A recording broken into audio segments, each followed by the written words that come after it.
নিরাপত্তা ইস্যুতে বিশ্বকাপে নিজেদের ভেন্যু ভারত থেকে শ্রীলঙ্কায় স্থানান্তরের দাবি জানায় বিসিবি। আইসিসি সেই দাবি নাকচ করলে প্রথমবারের মতো বাংলাদেশকে ছাড়াই অনুষ্ঠিত হচ্ছে টি-20 বিশ্বকাপের আসর। তবে বাংলাদেশ না থাকায় বিপাকে পড়েছে আয়োজক বিসিসিআই। বিশেষত বাংলাদেশের ম্যাচগুলোতে কলকাতায় লক্ষ্য করা যাচ্ছে চরম হাহাকার। এই নিয়ে বিস্তারিত থাকছে প্রতিবেদনে। বাংলাদেশ না থাকায় প্রাণহীন হয়ে পড়েছে কলকাতার বিশ্বকাপ উন্মাদনা। চলমান টি-20 বিশ্বকাপে কলকাতার চিরচেনা ইডেন গার্ডেন্স যেন বড্ড অচেনা। বিশ্বকাপে বাংলাদেশ দল নেই, কলকাতাবাসীরও তাই যেন বিশ্বকাপ নিয়ে নেই তেমন কোনো আগ্রহ।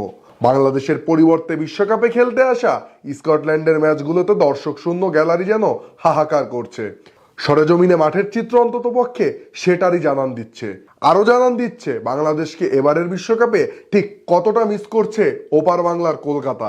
সবকিছু ঠিকঠাক থাকলে কলকাতার ইডেন গার্ডেন্সেই এবারের বিশ্বকাপে গ্রুপ পর্বে বাংলাদেশের 3টি ম্যাচ হওয়ার কথা ছিল, কিন্তু শেষ মুহূর্তের নাটকীয়তায় বাংলাদেশকে বাদ দেওয়ায় টুর্নামেন্টের জৌলুস হারিয়ে পুরোপুরি হাহাকার করছে পশ্চিমবঙ্গের এই শহরটি। যদিও র্যাঙ্কিং বিবেচনায় বাংলাদেশের বদলি হিসেবে বিশ্বকাপে জায়গা করে নেয় স্কটল্যান্ড, তবে ইউরোপের এই দলটিকে নিয়ে তেমন কোনো আগ্রহই যেন নেই কলকাতাবাসীর মনে।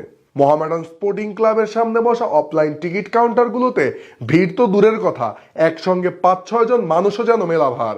68,000 দর্শক ধারণ ক্ষমতার ঐতিহাসিক এই স্টেডিয়ামে তাই ম্যাচ ঘিরে এমন অনাগ্রহ নিকট অতীতে খুব কমই দেখছেন ক্রিকেট বিশ্লেষকরা। ওয়েস্ট ইন্ডিজ বনাম স্কটল্যান্ড ম্যাচের টিকিট যদিও বা 2,917টি বিক্রি হয়েছে, স্কটল্যান্ড বনাম ইটালির অবস্থা আরো ভয়াবহ।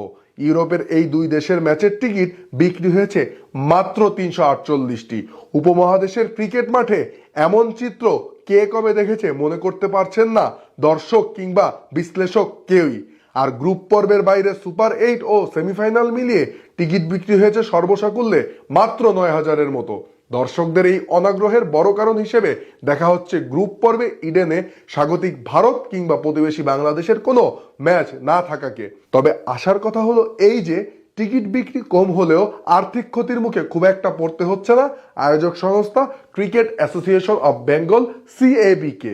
কেননা ম্যাচ আয়োজনের জন্য আইসিসির কাছ থেকে প্রাপ্ত অর্থেই খরচ উঠে যাচ্ছে তাদের।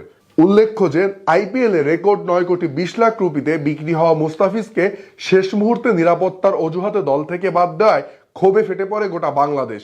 আর একজন ক্রিকেটারের নিরাপত্তা যেখানে অনিশ্চিত, সেখানে গোটা বাংলাদেশ ক্রিকেট দলকে প্রেরণে অনিচ্ছা প্রকাশ করে বাংলাদেশ ক্রিকেট বোর্ড BCB।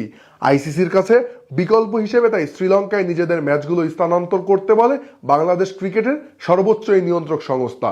তবে আইসিসি তাতে সায় না দিলে শেষ পর্যন্ত টাইগারদের ছাড়াই মাঠে গড়ায় এবারের টি-20 বিশ্বকাপের আসর।